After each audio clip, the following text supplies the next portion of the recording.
कल्पना कीजिए कि आप पिछले 6 महीनों से स्पेस की जीरो ग्रेविटी में रह रहे हैं, धरती से करीब 250 मील ऊपर इंटरनेशनल स्पेस स्टेशन पर। आपने दुनिया को उस नजरिए से देखा है जिसे बहुत कम लोग ही देख पाते हैं। आपने वेटलेसनेस को एक्सपीरियंस किया और एज एन एस्ट्रोनॉट आपने कई ग्राउंड ब्रेकिंग एक्सपेरिमेंट्स को भी कंडक्ट किया। और अब आपके घर वापस आने का समय है। आप उस खतरनाक अंतरिक्ष में तैरती एक्स्ट्राऑर्डिनरी जगह को छोड़कर धरती पर वापस कैसे आओगे? अंतरिक्ष से दोबारा धरती पर वापस आना किसी भी स्पेस मिशन का सबसे जटिल और खतरनाक भाग होता है। ये इतना आसान नहीं होता कि स्पेसक्राफ्ट लहराते हुए बड़े आराम से धरती पर उतर जाएं, जैसा अक्सर फिल्मों में दिखाया जाता है। इसमें कोई शॉर्टकट नहीं होते, गलती की कोई गुंजाइश नहीं, सिर्फ और सिर्फ प्रिसाइज प्लानिंग, फिजिक्स और बहुत ज्यादा हिम्मत चाहिए। आज की इस वीडियो में हम डिटेल में जानेंगे कि आखिर अंतरिक्ष यात्री धरती पर वापस कैसे आते हैं। हम हर स्टेज और हर प्रोसेस को देखेंगे, स्पेस स्टेशन पर अनडॉकिंग से लेकर अर्थ पर टच डाउन तक। तो तैयार हो जाइए री एंट्री के लिए, क्योंकि ये जर्नी बहुत ही थ्रिलिंग होने वाली है। Life on ISS, why we need to come home. इससे पहले कि हम धरती की अपनी वापसी यात्रा को शुरू करें, आइए जानते हैं कि आखिर एस्ट्रोनॉट्स को स्पेस स्टेशन से वापस धरती पर आना ही क्यों पड़ता है।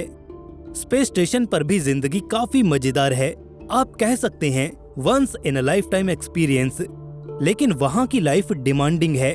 ISS पर एस्ट्रोनॉट्स माइक्रो ग्रेविटी में रहते हैं, जिसकी वजह से समय के साथ एस्ट्रोनॉट्स की मांसपेशियों और हड्डियों में कमजोरी आ जाती है।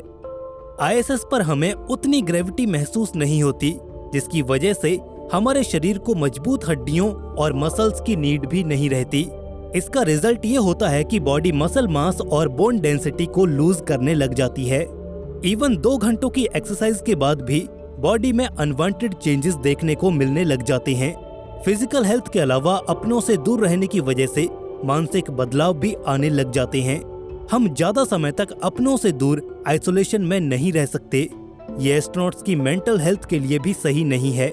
ISS का अकेलापन, भीड़ भाड़ और दिमाग को थका देने वाला काम एस्ट्रोनॉट्स को तोड़कर रख देता है।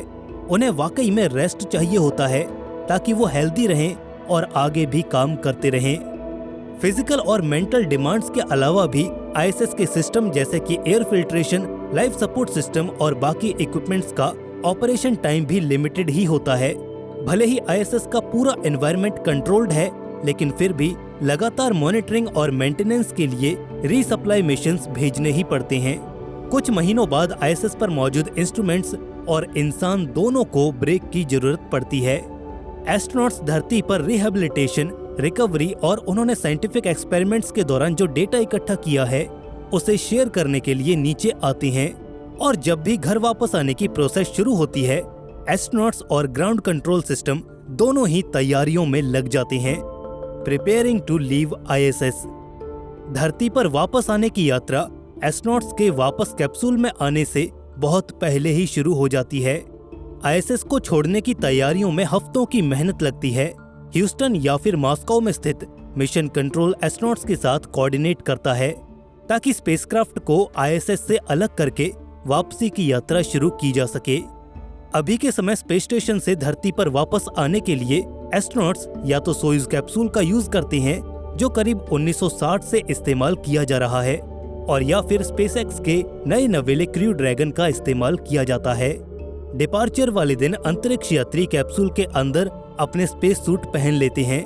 स्पेसक्राफ्ट चाहे कोई भी हो, सोयूज या फिर क्रू ड्रैगन, ये सूट दुर्घटनावश होने वाले कैबिन डिप्रेशराइजेशन से बचने के लिए हैं, या फिर लौटते हुए किसी इमरजेंसी सिचुएशन में स्पेस सूट भी काम आ सकता है। स्पेसक्राफ्ट के अंदर सब कुछ डबल चेक किया जाता है। लाइफ सपोर्ट सिस्टम से लेकर नेविगेशन कंट्रोल्स तक सब कुछ चेक किया जाता है। सभी एस्ट्रोनॉट्स लगातार मिशन कंट्रोल से संपर्क में बने रहते हैं और हर एक चीज को रियल टाइम में मॉनिटर किया जाता है। जब सभी सिस्टम्स को चेक करने के बाद हरी झंडी दे दी जाती है, तो स्पेस स्टेशन से अनडॉकिंग की प्रोसेस को शुरू कर दिया जाता है। असल में अनडॉकिंग बहुत ही स्लो और कंट्रोल्ड प्रोसेस है। इस प्रक्रिया में स्पेसक्राफ्ट खुद को स्प्रिंग्स और थ्रस्टर्स की सहायता से स्पेस स्टेशन से खुद को दूर ढकेलता है। वो कुछ इंच प्रति सेकंड की स्पीड से ISS से दूर जाता है। इस पॉइंट पर स्पेसक्राफ्ट पूरी तरह से ऑटोनोमस होता है। उस पर लगे ऑनबोर्ड कंप्यूटर्स इस पूरी प्रोसेस को संभालते हैं और ISS से अनडॉकिंग के बाद स्पेसक्राफ्ट को री एंट्री के लिए तैयार कर दिया जाता है। The deorbit burn. एक बार जब स्पेसक्राफ्ट स्पेस स्टेशन से सेफली दूर पहुंच जाता है तो उसके बाद सबसे बड़ा कदम होता है डीऑर्बिट बर्न परफॉर्म करना। ये मैन्यूवर क्रिटिकल इसलिए है क्योंकि इसी से पता चलता है कि स्पेसक्राफ्ट की री एंट्री कैसी होगी और फाइनली वो कहां पर लैंड करेगा। ये स्पेसक्राफ्ट अभी भी स्पेस में धरती को 17,500 मील प्रति घंटे की स्पीड से ऑर्बिट कर रहा है और इस स्पीड पर तो कैप्सूल हमेशा के लिए धरती के ऑर्बिट में ही फंसा रहेगा जब तक कि इसकी स्पीड को कम न किया जाए और यहीं पर डीऑर्बिट बर्न को काम में लिया जाता है। इस मैन्यूवर के दौरान स्पेसक्राफ्ट के ऑनबोर्ड इंजन्स को कुछ मिनट के लिए फायर किया जाता है ताकि स्पेसक्राफ्ट की स्पीड को इतना कम किया जा सके कि उसका ऑर्बिट चेंज हो जाए। लेकिन ये प्रोसेस दो धारी तलवार की तरह है। डीऑर्बिट बर्न एकदम परफेक्ट टाइम के लिए होना चाहिए। अगर स्पेसक्राफ्ट जरूरत से कम धीमा हुआ तो वो ऑर्बिट में ही फंसकर रह जाएगा और हमारे एस्ट्रोनॉट्स भी उसमें पैनिक हो रहे होंगे। अगर डीऑर्बिट बर्न ज्यादा हो जाता है तो स्पेसक्राफ्ट ज्यादा धीमा हो जाएगा तो स्पेसक्राफ्ट एकदम सीधा नीचे आने लगेगा जिससे वो अर्थ के एटमॉस्फेयर में जलकर ही राख हो जाएगा।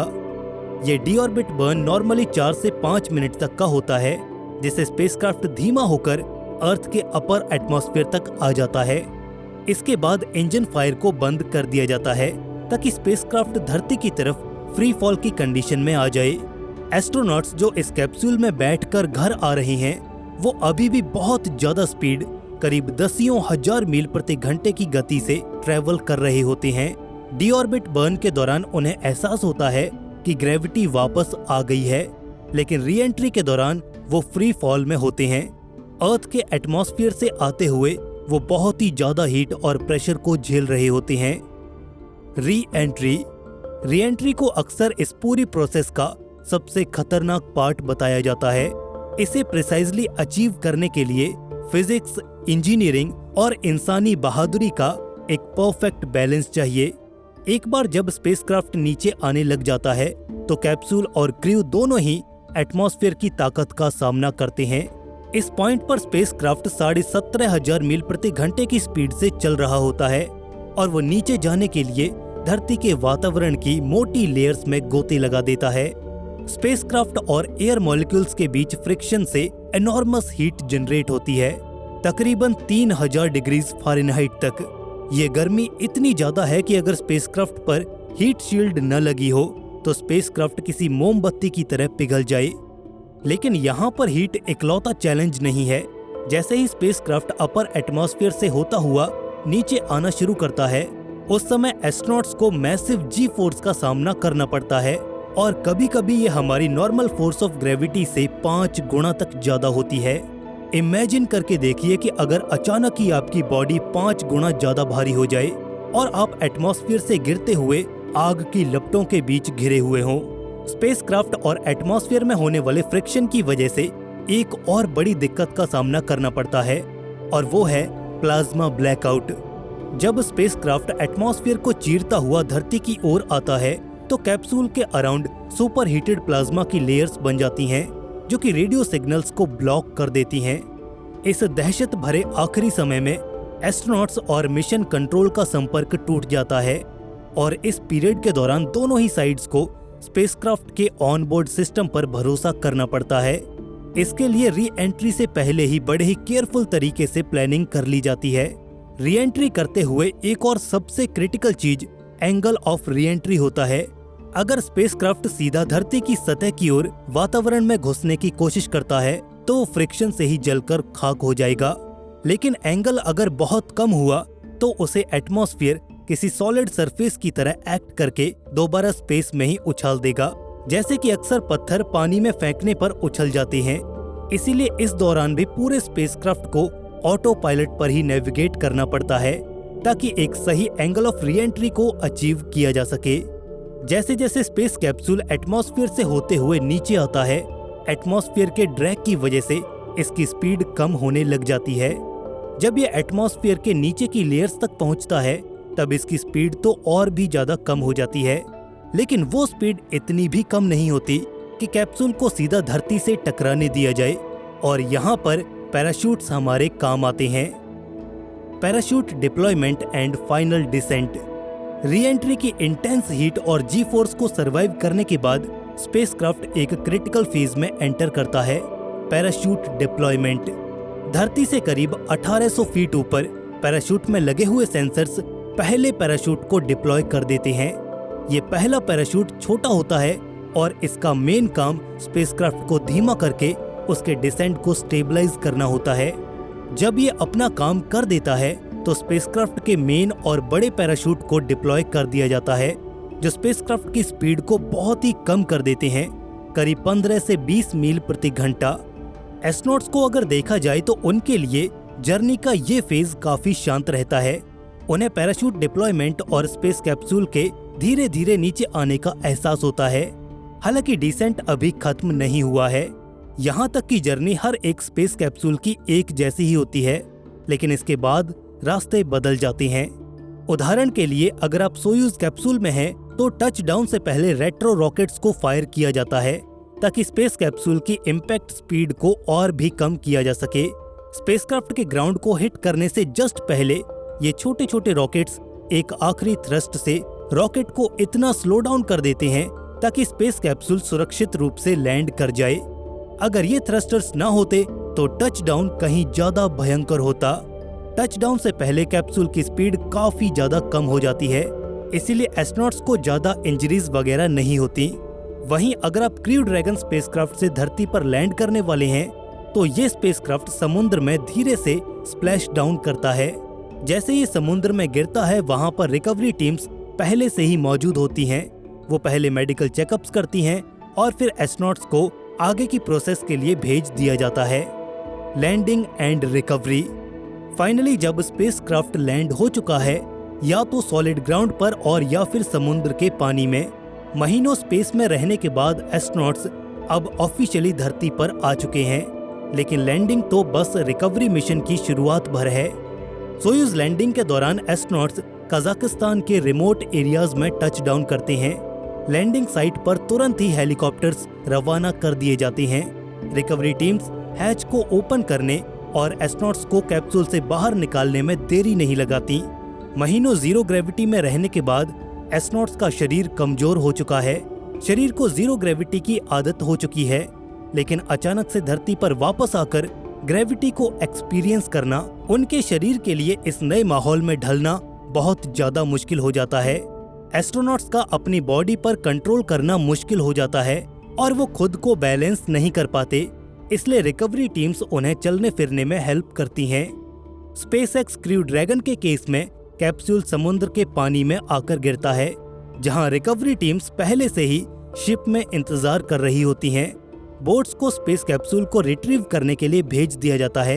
इसके बाद केयरफुली एस्ट्रोनॉट्स को स्पेस कैप्सूल से निकालकर रिकवरी वेसल पर लाया जाता है और इसके बाद सोयूज लैंडिंग की तरह ही मेडिकल टीम्स इनकी जांच करती हैं और इन्हें अर्थ के एनवायरनमेंट में ढालने के लिए कई प्रोसीजर्स किए जाते हैं। दोनों ही केसेस में एस्ट्रोनॉट्स को कई मेडिकल एवोल्यूशन से होकर गुजरना पड़ता है ताकि ये सुनिश्चित किया जा सके कि उनकी सेहत सही है या नहीं। स्पेस में रहने की वजह से उनके शरीर में जो भी बदलाव हुए, उनसे रिकवर करने में उन्हें हफ्तों या फिर महीनों भी लग जाते हैं। उनकी मसल्स और बोन्स दोबारा मजबूत होने लगते हैं। उन्हें अक्सर चलने फिरने में दिक्कत आती है, लेकिन समय के साथ सब नॉर्मल होने लग जाता है। एस्ट्रोनॉट्स के लिए धरती पर वापस आना खट्टा मीठा सा अनुभव होता है। उन्होंने एक सफल मिशन पूरा किया। वो अपने घर वापस अपने परिवार के पास आ गए हैं, लेकिन कहीं न कहीं वो उस एक्स्ट्राऑर्डिनरी एक्सपीरियंस को पीछे छोड़ आए हैं जो उन्होंने अंतरिक्ष में रहकर अनुभव किया था। तो दोस्तों, ये था सफर एक एस्ट्रोनॉट का अंतरिक्ष में तैरते स्पेस स्टेशन से लेकर पृथ्वी पर वापस आने तक का। ये एक बहुत ही कॉम्प्लेक्स प्रोसेस है जिसमें प्रिसीजन, साइंस और टेक्नोलॉजी पर ट्रस्ट होना बहुत जरूरी है। ISS से अनडॉकिंग से लेकर डीऑर्बिट बर्न, री एंट्री को सरवाइव करना और फाइनली धरती पर टच डाउन करना, हर एक स्टेप इंसानी बुद्धिमत्ता और जिज्ञासा का प्रतीक है। मगर आजकल जिन घटनाओं को हमने अतीत में होते देखा है वो या तो धरती से अंतरिक्ष की ओर जाते हुए घटी थीं या फिर अंतरिक्ष से वापस धरती पर आते हुए। मगर क्या आपने कभी सोचा है कि क्या हो अगर किसी अंतरिक्ष यात्री की मृत्यु स्पेस में ही हो जाए तो? ऐसे में उसके शरीर का क्या हाल होगा? स्पेस के कठिन एनवायरनमेंट में वो कितने वक्त तक जिंदा रह पाएगा? इस पूरे सफर का दर्दनाक अंत कैसे होगा? जानने के लिए पूरी दास्तान बने रहें आज के इस स्पेशल डॉक्यूमेंट्री में। 12 अप्रैल सन 1961 वो तारीख जब पहली बार कोई इंसान पृथ्वी के वायुमंडल को पार कर बाहरी अंतरिक्ष तक पहुंचा था। इसके बाद वक्त का चक्का घूमा और इंसान ने चांद तक का सफर तय किया और किस्मत से हर एक बार सही सलामत धरती पर वापस भी आए। सन 1961 में अंजाम दी गई फर्स्ट ह्यूमन स्पेस फ्लाइट के बाद से अब तक 61 साल पूरे हो चुके हैं और उन 61 सालों में कुल 574 लोगों ने अंतरिक्ष की सैर की है। इस कड़ी में 4 अलग अलग दुर्घटनाओं में 18 लोगों ने अपनी जान भी गंवाई है। इसमें कल्पना चावला सहित 7 सदस्यों वाले स्पेस शटल कोलंबिया के चालक दल का हादसा भी शामिल है। टेक्निकली देखा जाए तो आज तक कैरमन लाइन के ऊपर महज 3 लोगों ने ही अपनी जान गंवाई है और ये तीनों ही लोग सोवियत कॉस्मोनॉट थे। दरअसल ये बात आज से तकरीबन 50 साल पहले की है, जब 30 जून सन 1971 की रोज 3 सदस्यों वाला एक सोवियत चालक दल अपना 3 हफ्तों लंबा मिशन पूरा कर धरती पर लौट रहा था। ये ऐतिहासिक सोयूज 11 मिशन था जिसने दुनिया के सबसे पहले स्पेस स्टेशन सैल्यूट 1 को जन्म दिया था। इसी स्पेस स्टेशन की असेंबली के लिए ये कॉस्मोनॉट स्पेस में भेजे गए थे। इन्होंने लगातार 21 दिनों तक यहाँ अपने काम को बखूबी अंजाम दिया और इस दौरान वो एक लंबे वक्त तक अंतरिक्ष में रहे, जितना कि आज से पहले कोई भी अंतरिक्ष यात्री या फिर क्रू नहीं रहा था। इस दौरान उन्होंने स्पेस वॉक्स की, बहुत से एक्सपेरिमेंट्स और स्टडीज को स्पेस में कंडक्ट किया और अपने अभियान के एक अहम काम सैल्यूट 1 स्पेस स्टेशन की तामीर की और वो अपने सभी मंसूबों में कामयाब भी रहे। मगर जब बारी आई अंतरिक्ष से धरती पर वापस लौटने की तो उनके भाग्य ने उनका साथ नहीं दिया। वो तीनों एक ऐसे दर्दनाक हादसे का शिकार हुए जिसे स्पेस फ्लाइट की भाषा में डीकम्प्रेशन कहा जाता है। वास्तव में इन तीनों कॉस्मोनॉट ने धरती पर री एंट्री के लिए स्पेस स्टेशन से अनडॉक किया तो उसमें लगा केविन वेंट वाल्व खुला ही रह गया, जिससे हुआ ये कि सर्विस मॉड्यूल का सारा प्रेशर लीक होकर स्पेस में जाने लगा और सर्विस मॉड्यूल के भीतर एक कड़ा प्रेशर डिफरेंस क्रिएट हो गया, जिसके चलते उनकी ऐसी दर्दनाक मौत हुई। इस हादसे में commander Georgy Dobrovolsky, flight engineer Vladislav Volkov और रिसर्च इंजीनियर विक्टर पैत्सेव ने अपनी जान गंवाई। बाद में जांच के दौरान ये पता चला कि वो वॉल्व एक डिफेक्टेड पीस था जिसने तीनों वैज्ञानिकों को अपने आगोश में ले लिया। मगर इन तीनों कॉस्मोनॉट की मौत ने इंसानों को बहुत से सबक भी सिखाए। हमें इस बात का ज्ञान हुआ कि स्पेस में मौत कैसे होती है, वो क्या खतरे हैं जो अंतरिक्ष में हमारा इंतजार कर रहे होते हैं और हमारी स्पेस एजेंसीज को भविष्य में ऐसे खतरों को टालने के लिए क्या क्या सेफ्टी मेजर्स लेने चाहिए। इस घटना के बाद यूं तो 2 मेजर स्पेस डिजास्टर्स हुए हैं, जिसमें 1986 का स्पेस शटल चैलेंजर डिजास्टर और 2003 में हुआ स्पेस शटल कोलंबिया डिजास्टर शामिल है। हालांकि ये दोनों ही हादसे या तो लॉन्च के जस्ट बाद हुए या फिर मिशन कंप्लीट हो जाने के बाद अर्थ के एटमॉस्फेयर में री एंट्री के दौरान हुए। इनका मिड स्पेस डेथ से कोई लेना देना नहीं था। आइए अब चलते हैं आपसे असली सवाल की ओर। क्या हो अगर कोई अंतरिक्ष यात्री अंतरिक्ष में ही मारा जाए, उसकी डेड बॉडी का क्या होगा? आखिर स्पेस में मरना कितना दर्दनाक और भयानक साबित हो सकता है? आइए जानते हैं इस सिमुलेशन के माध्यम से। जैसा कि हमने आपको सोयूज 11 मिशन के बारे में बताया, वो तीनों ही कॉस्मोनॉट्स अंतरिक्ष के हार्श और ब्रुटल एनवायरनमेंट से एक्सपोज होने पर मारे गए थे, मगर फिर भी वे एक कैबिन के अंदर कंप्लीट एक्सपोजर से कोसों दूर थे। इससे उलट अगर एक ऐसे सिनेरियो को इमेजिन किया जाए जिसमें एक अंतरिक्ष यात्री स्पेस के क्रायोजेनिक एनवायरनमेंट में पूरी तरह से एक्सपोज हो चुका है और उसके पास किसी भी तरह का कोई प्रोटेक्टिव गियर मौजूद नहीं है, तो उसकी जिंदगी का सफर बेहद छोटा सा होकर महज कुछ सेकंड तक ही सिमट कर रह जाएगा। एक स्टडी के अकॉर्डिंग एक नेकेड ह्यूमन बॉडी ज्यादा से ज्यादा 15 सेकंड्स तक बाहरी अंतरिक्ष के वातावरण में जीवित रह सकती है। इस दौरान सब्जेक्टेड बॉडी पर बहुत से ब्रुटल चेंजेस होंगे, जिसमें प्रेशर डिफरेंस के चलते खून का उबलकर भाप बन जाने से लेकर शरीर का फूलकर किसी गुब्बारे की तरह तैरने तक सभी सर्कमस्टांसेस इंक्लूडेड हैं। अगर आउटर स्पेस में ह्यूमन एक्सपोजर को एक टाइमलाइन पर उतारें तो एक्सपोजर के विद इन अ सेकेंड बहुत से लोग फेंट पड़ सकते हैं, क्योंकि आउटर स्पेस ऑलमोस्ट 100% वैक्यूम का घर है। इसलिए यहाँ आपके सांस लेने या रोकने का कोई मतलब ही नहीं है।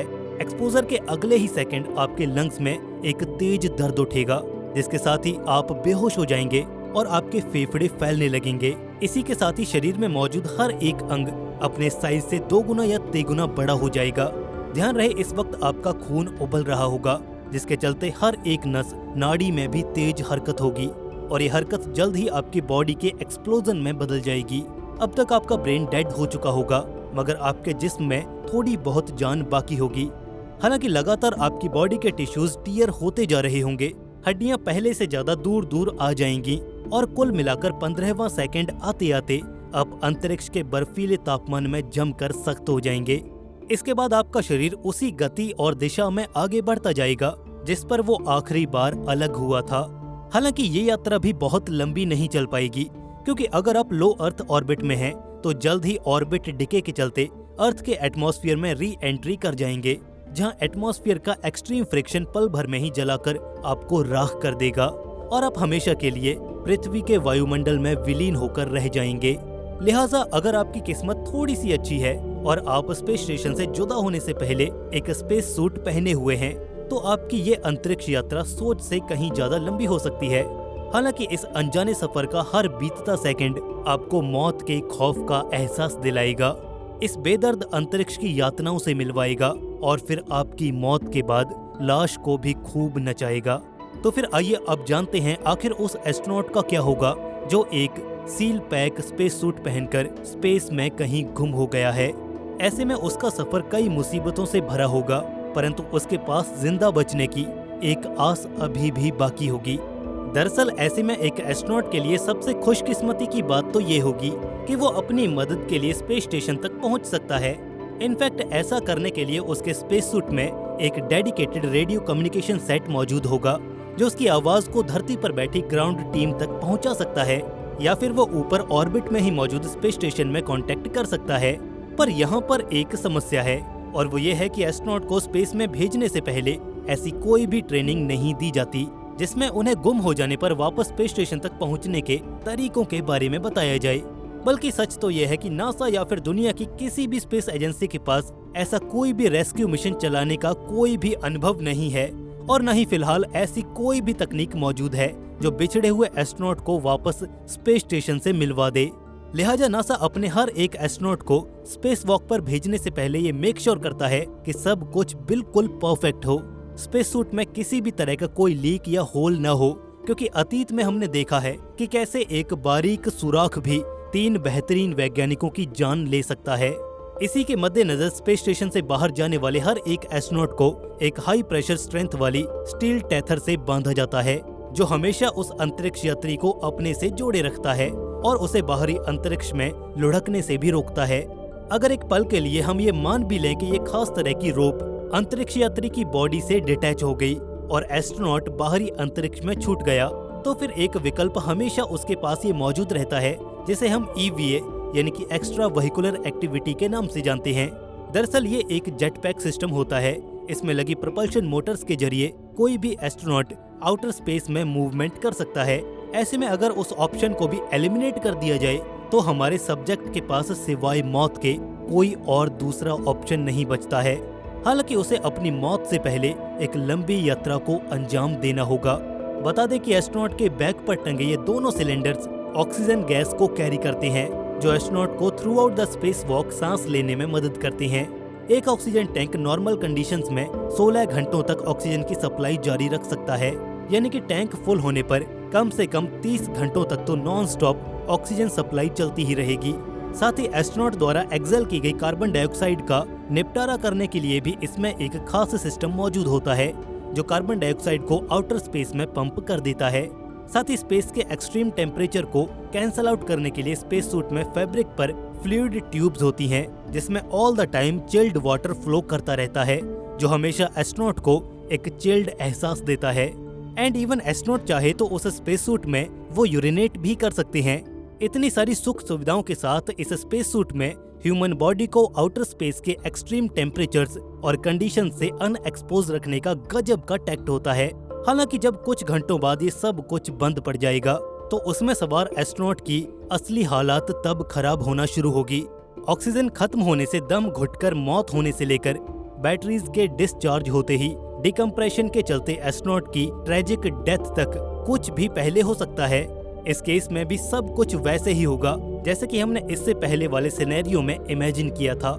इन पॉसिबिलिटीज ने हमें काफी हद तक स्पेस के ब्रुटल और टेरिफाइंग चेहरे से तो मिलवा दिया है, मगर इसके साथ ही ये बात जाननी भी उतनी ही सच है कि विज्ञान को नई बुलंदियों तक ले जाने के लिए जोखिम उठाने पड़ते हैं और डर को लेट डाउन करके जीत का परचम फहराना पड़ता है। 30 जून सन 1971 की सुबह कजाकिस्तान के विशाल और सुनसान मैदानों में एक हेलीकॉप्टर की आवाज गूंज रही थी। सोवियत यूनियन का सोयूज 11 अंतरिक्ष यान धरती पर उतर चुका था। चारों ओर हल्की धूल उड़ रही थी और सूरज की किरणें उस छोटे से कैप्सूल पर पड़ रही थीं, जो अभी कुछ समय पहले अंतरिक्ष की अनंत गहराइयों से लौटा था। चारों ओर उत्साह का माहौल था। रिकवरी टीम्स के सदस्यों के चेहरे पर उम्मीद की चमक थी।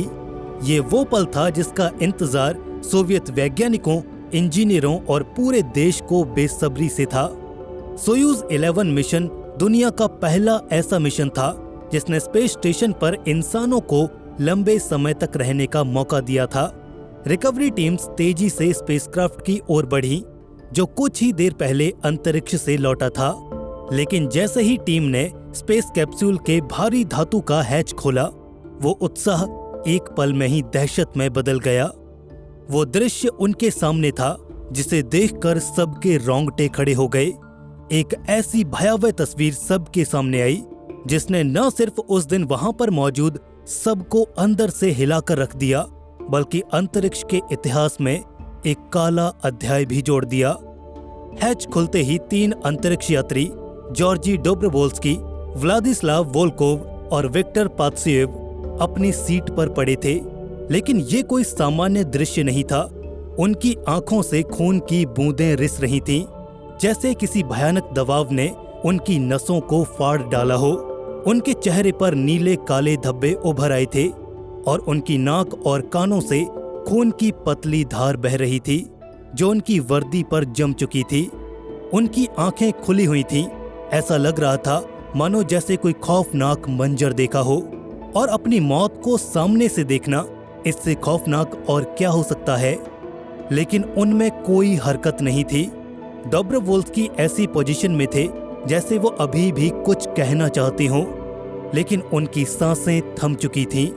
वोल्कोव का सिर एक तरफ झुका हुआ था और पात्साएव का हाथ अभी भी उस वाल्व की ओर था जिसे शायद वो अपनी आखिरी सांस तक बंद करने की कोशिश कर रहे थे। रिकवरी टीम के सदस्यों के हाथ कांप रहे थे। कुछ ने चीखने की कोशिश की, लेकिन गला अंदर से रुंध गया था। वो लोग जिन्हें जिंदा और हंसता हुआ देखने के लिए आए थे, वो अब एक ऐसी सच्चाई से रूबरू थे जिसकी उन्होंने कल्पना भी नहीं की थी। टीम के डॉक्टर्स ने तुरंत उनकी नब्ज जांचने की कोशिश की, लेकिन कुछ ही सेकंड में ये साफ हो गया कि तीनों अब इस दुनिया में नहीं थे। ये अंतरिक्ष में हुई पहली और अब तक की इकलौती ऐसी घटना थी जहां अंतरिक्ष यात्रियों की मौत अंतरिक्ष की ठंडी और खामोश गहराइयों में हुई थी। सोयूज 11 जो सोवियत यूनियन के लिए एक ऐतिहासिक जीत बनने वाला था, वो एक ऐसी त्रासदी में बदल गया जिसने पूरी दुनिया को झकझोर कर रख दिया। ये तीनों अंतरिक्ष यात्री 23 दिनों तक अंतरिक्ष में रहे थे, दुनिया के पहले स्पेस स्टेशन सैल्यूट 1 पर काम करते हुए। उनकी वापसी को लेकर पूरे सोवियत यूनियन में उत्सव की तैयारी थी, लेकिन अब वो उत्सव एक गहरे शोक में बदल गया था। आखिर क्या हुआ था कि ये मिशन जो इतिहास रचने वाला था, वो इतिहास पर ही दाग बन गया। इस हादसे ने कई सवाल खड़े किए। आखिर गलत कहां पर हुआ था? क्या ये मिशन शुरू से ही खतरे में था? और सबसे बड़ा सवाल, क्या इस ट्रेजेडी को रोका जा सकता था? आज हम इस कहानी को हर कोने से खोलेंगे और जानने का प्रयास करेंगे कि आखिर गलती कहां पर थी, उस मिशन की शुरुआत से लेकर उसके दुखद अंत तक। तो चलिए इस भयावह कहानी को एकदम शुरुआत से देखते हैं। सोयूज 11 की कहानी शुरू होती है 6 जून सन 1971 से, जब ये अंतरिक्ष यान सोवियत यूनियन के बाइकनोर कॉस्मोड्रोम से लॉन्च हुआ। उस वक्त स्पेस रेस अपने चरम पर थी। अमेरिका ने 1969 में अपोलो 11 के जरिए चांद पर अपना पहला कदम रख दिया था और नील आर्मस्ट्रॉन्ग की वो मशहूर पंक्ति, एक इंसान के लिए छोटा कदम लेकिन मानवता के लिए एक बड़ी छलांग, पूरी दुनिया में गूंज रही थी। सोवियत यूनियन इस हार को भूलना नहीं चाहता था और इस पर उसका जवाब था सैल्यूट 1, दुनिया का पहला स्पेस स्टेशन। ये एक ऐसा सपना था जो अंतरिक्ष में इंसानों को लंबे समय तक रहने का सपना पूरा कर सकता था। सैल्यूट 1 को 19 अप्रैल सन 1971 को लॉन्च किया गया था, लेकिन इसके लिए भेजा गया पहला मिशन सोयूज 10 इसे जोड़ने में नाकाम रहा। तकनीकी खराबी की वजह से क्रू स्टेशन में दाखिल ही नहीं हो पाया। सारी उम्मीदें सोयूज 11 पर टिकी थीं। इस मिशन के लिए 3 अंतरिक्ष यात्रियों को चुना गया। जॉर्जी डोब्रोवोल्स्की 43 साल के एक अनुभवी एयरफोर्स पायलट थे और इस मिशन के कमांडर भी। वो शांत और गंभीर इंसान थे जिन्हें अपने परिवार के साथ बहुत प्यार था। अक्सर अपनी पत्नी और 2 बेटियों को चिट्ठियां लिखा करते थे। व्लादिस्लाव वोल्कोव 35 साल के एक ऊर्जावान और अनुभवी अंतरिक्ष यात्री जो 1969 में सोयूज 7 पर जा चुके थे। वो अपने मजाकिया और दोस्ताना स्वभाव के लिए जाने जाते थे। और विक्टर पात्सेव 38 साल के एक प्रतिभाशाली इंजीनियर जिनके लिए ये पहला स्पेस मिशन था। वो साइंटिफिक एक्सपेरिमेंट्स के लिए जुनूनी थे और अंतरिक्ष से धरती को देखने का सपना देखते थे। लेकिन ये तीनों मुख्य टीम में कभी थे ही नहीं। असली टीम जिसे सोयूज 11 मिशन के लिए जाना था वो थे एलेक्साई लियोनोव, जो अंतरिक्ष में पहला स्पेस वॉक करने वाले अंतरिक्ष यात्री थे, वैलेरी बुकासोव और पेयोत्रे कोलोडिन। लेकिन लॉन्च से सिर्फ 4 दिन पहले कोबासोव के फेफड़ों में एक छोटा सा धब्बा दिखाई दिया। डॉक्टर्स को लगा कि ये टीबी हो सकता है।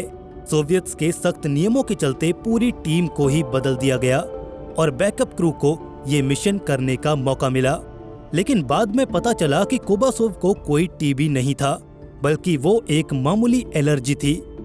लियोनोव ने घटना के बाद में कहा, मुझे आज भी लगता है कि अगर हम गए होते तो शायद ये हादसा न होता। लॉन्च के दिन सोयूज 11 एक तेज गर्जना की आवाज के साथ अंतरिक्ष की ओर बढ़ा। अगले दिन 7 जून को ये सैल्यूट 1 से सफलतापूर्वक डॉक हो गया। ये एक ऐतिहासिक पल था। पहली बार इंसान अंतरिक्ष के एक स्पेस स्टेशन पर रहने जा रहे थे। अगले 22 दिनों तक इन तीनों ने वहां पर कई प्रयोग किए। उन्होंने सूरज और तारों का अध्ययन किया, पौधों पर जीरो ग्रेविटी का असर देखा और अपने शरीर पर अंतरिक्ष के प्रभावों को भी रिकॉर्ड किया। सोवियत टीवी पर उनके लाइव ब्रॉडकास्ट लगातार दिखाए जा रहे थे। 19 जून को पात्सेव ने अंतरिक्ष में अपना जन्मदिन भी मनाया। उन्होंने एक छोटी सी ट्यूब से केक खाया और अपने साथियों के साथ हंसी मजाक किया। लेकिन इन खुशी के पलों के बीच कुछ परेशानियां भी थीं। स्टेशन पर एक छोटी सी आग लगी थी जिससे पूरे स्टेशन में धुआं फैल गया था। क्रू ने इसे कंट्रोल तो कर लिया, लेकिन स्पेस स्टेशन पर हवा की क्वालिटी खराब हो गई थी। मिशन कंट्रोल ने फैसला किया कि अब वापसी का वक्त आ गया है। 29 जून को वो सैल्यूट 1 से अलग हो गए। उन्होंने अपने सामान को सोयूज में पैक किया, साइंटिफिक डेटा, नमूने और कुछ पर्सनल सामान। डोब्रोवोल्स्की ने आखिरी बार स्पेस स्टेशन की खिड़की से पृथ्वी को देखा और कहा, ये नीला गोला कितना खूबसूरत है। और फिर हैच बंद हो गया और वो धीरे धीरे धरती की ओर बढ़ रहे थे। मिशन कंट्रोल से उनकी आखिरी बातचीत में सब कुछ नॉर्मल था। डोब्रोवोल्स्की ने कहा, हम तैयार हैं, री एंट्री शुरू कर रहे हैं। इसके बाद रेडियो साइलेंट हुआ, जो उस वक्त बिल्कुल आम था, लेकिन कोई नहीं जानता था कि आवाजें अब हमेशा के लिए शांत हो जाएंगी। The accident and horrible discovery. अब हम उस पल पर पहुंचते हैं जब सोयूज 11 धरती पर लौटा।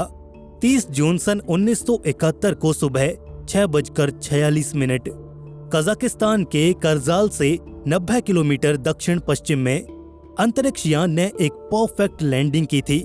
2 पैराशूट्स, पहला ड्रॉग और फिर मेन पैराशूट्स सही समय पर खुले थे। स्पेस कैप्सूल की रफ्तार धीमी हुई और वो हल्के से जमीन पर उतर गया। बाहर से सब कुछ नॉर्मल लग रहा था। रिकवरी टीम तेजी से कैप्सूल के पास पहुंची। हेलीकॉप्टर से उतरते हुए उनके पास वायरलेस रेडियोज थे और वो मिशन कंट्रोल को हर एक अपडेट दे रहे थे।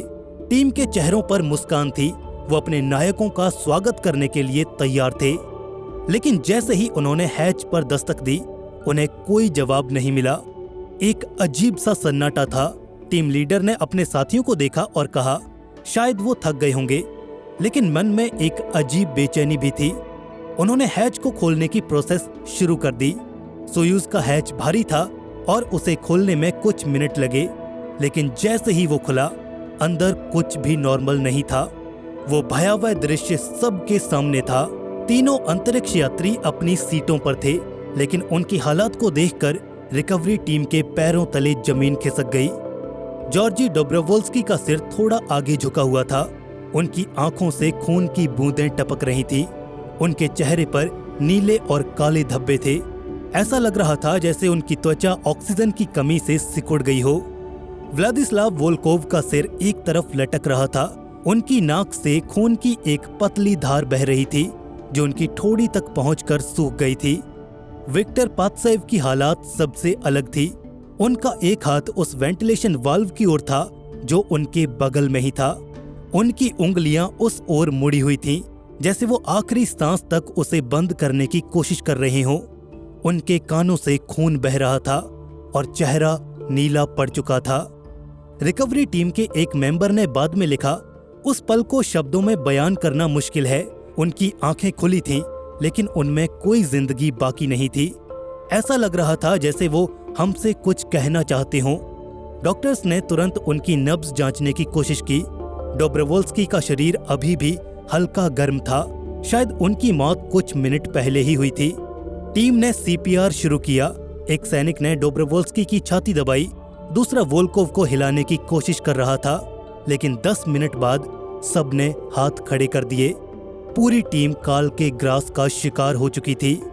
आखिर क्या हुआ था सोयूज 11 के साथ? जांच शुरू हुई। सोयूज में 3 हिस्से होते हैं, ऑर्बिटल मॉड्यूल, डिसेंट मॉड्यूल और सर्विस मॉड्यूल। रीएंट्री से पहले 29 जून को रात 11:35 पर ये हिस्से एक दूसरे से अलग हुए थे और उस दौरान एक वेंटिलेशन वाल्व गलती से खुला रह गया। ये वाल्व 13 मिलीमीटर का था और इसका काम था लैंडिंग के बाद प्रेशर को बैलेंस करना। लेकिन ये समय से पहले स्पेस में ही खुल गया था, जिससे डिसेंट मॉड्यूल का सारा ऑक्सीजन अंतरिक्ष के वैक्यूम में ही चला गया और स्पेस कैप्सूल में प्रेशर एकदम 0 हो चुका था। अंतरिक्ष यात्रियों के पास प्रेशर सूट्स नहीं थे। सोयूज को डिजाइन करते वक्त जगह बचाने के चक्कर में स्पेस सूट हटा दिए गए थे। वैक्यूम में इंसान ज्यादा देर तक नहीं जी सकता।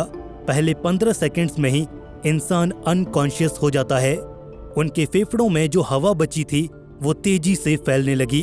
उनकी नसें फट गईं, उनके दिमाग में खून जम गया और ऑक्सीजन की कमी से वो बेहोश हो गए।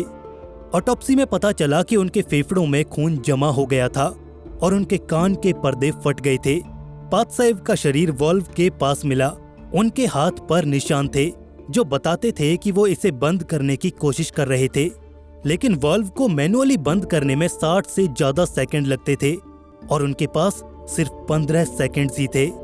जांच में एक और चौंकाने वाली बात सामने आई। मिशन कंट्रोल ने रीएंट्री से पहले एक अजीब सा शोर सुना था, तेज हिस की आवाज, लेकिन उस वक्त इसे ज्यादा सीरियसली नहीं लिया गया। बाद में पता चला कि ये वाल्व खुलने की आवाज थी। मुख्य टीम के कमांडर एलेक्साई लियोनोव ने कहा कि उन्होंने ट्रेनिंग में चेतावनी दी थी कि वाल्व को मैनुअली चेक करना चाहिए, लेकिन क्रू ने ऑटोमेटिक सिस्टम पर ज्यादा भरोसा किया। लियोनोव ने बाद में टेस्ट किया कि वाल्व को बंद करने में करीब 52 सेकंड लगे थे। ये एक छोटी सी तकनीकी गलती थी, लेकिन इसने 3 जिंदगियां छीन ली। सोवियत सरकार ने पहले इसे छिपाने की खूब कोशिश की, लेकिन सोवियत यूनियन का ऑफिशियल स्टेटमेंट था कि मिशन सफल रहा। लेकिन लैंडिंग के बाद मेडिकल इमरजेंसी हुई, लेकिन सच ज्यादा देर तक नहीं छुप सका। Impact and lessons of the tragedy. Soyuz 11 के हादसे ने सोवियत स्पेस प्रोग्राम को हिला कर रख दिया। 3 अंतरिक्ष यात्रियों की मौत सिर्फ एक तकनीकी नाकामी नहीं थी, ये एक नेशनल ट्रेजेडी थी। जॉर्जी डोब्रोवोल्स्की, व्लादिस्लाव वोल्कोव और विक्टर पात्सेव सोवियत यूनियन के हीरो थे। उनके परिवार के लिए ये खबर किसी बुरे सपने से कम नहीं थी। डोब्रोवोल्स्की की पत्नी ल्यूडमिला को जब ये खबर दी गई तो वो अपने बच्चों को सीने से लगाकर घंटों तक रोती रहीं। वोल्कोव के बेटे ने बाद में कहा, मेरे पिता हमेशा कहते थे कि वो सितारों को छू कर लौटेंगे, लेकिन वो कभी वापस नहीं आए। पात्सेव की पत्नी वेरा, जो खुद एक वैज्ञानिक थी, उन्होंने उनके अधूरे प्रयोगों को पूरा करने की कोशिश की। 3 जुलाई सन 1971 को मॉस्को में उनका राजकीय सम्मान के साथ अंतिम संस्कार हुआ। क्रेमलिन की दीवार में उनकी राख रखी गई थी और उस दिन हजारों लोग सड़कों पर थे। उस दिन शोक में शामिल होने के लिए सोवियत यूनियन ने अमेरिकी अंतरिक्ष यात्री टॉम स्टैफोर्ड को भी आमंत्रित किया था। ये कोल्ड वॉर के बीच एकजुटता का एक दुर्लभ पल था, लेकिन इस शोक के साथ सवाल भी उठ रहे थे। क्या ये बलिदान व्यर्थ था? क्या ये सोवियत यूनियन के स्पेस प्रोग्राम का अंत है? हादसे के बाद सोवियत सरकार ने 2 साल तक कोई भी मैन्ड मिशन नहीं किया। ये समय जांच और सुधार का था। इंजीनियर्स ने सोयूज को फिर से डिजाइन किया। सबसे बड़ा बदलाव था प्रेशर सूट्स का आना। पहले 3 लोगों के लिए जगह बनाने के चक्कर में सूट्स हटा दिए गए थे। अब क्रू की संख्या 2 कर दी गई ताकि हर अंतरिक्ष यात्री सूट पहन सके। वेंटिलेशन वाल्व को भी सुधारा गया। इसे ऑटोमेटिक से मैनुअल कंट्रोल में बदला गया और एक एक्स्ट्रा सिक्योरिटी लॉक भी जोड़ा गया। सन 1973 में सोयूज 12 ने इस नए डिजाइन को टेस्ट किया।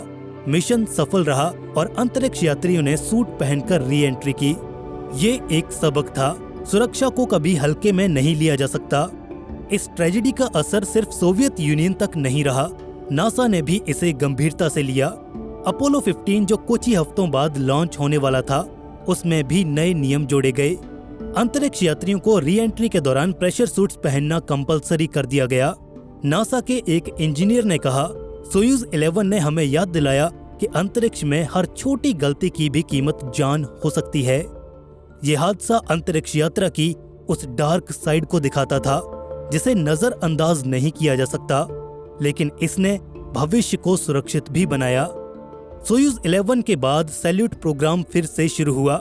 सैल्यूट 2 और सैल्यूट 3 में काफी सुधार किए गए और बाद में मिर स्पेस स्टेशन आया। आज का अंतर्राष्ट्रीय स्पेस स्टेशन भी इसी की नींव पर खड़ा है। डोब्रोवोल्स्की, वोल्कोव और पात्सेव की मौत ने स्पेस स्टेशनों के सपने को सच करने में अपनी जान तक लगा दी। उनकी याद में सोवियत यूनियन ने कई सम्मान दिए।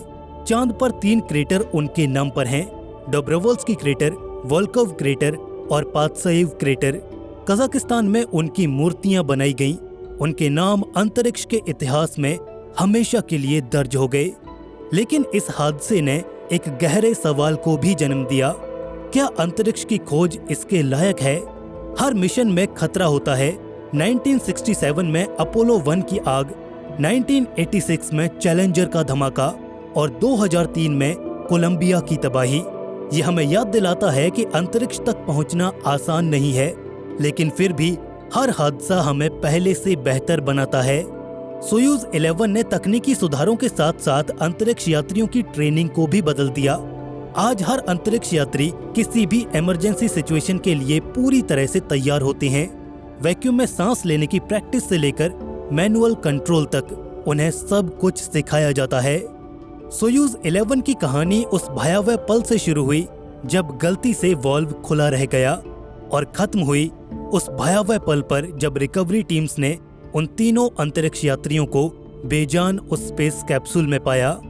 लेकिन ये अंतरिक्ष की एक क्रूर सच्चाई थी।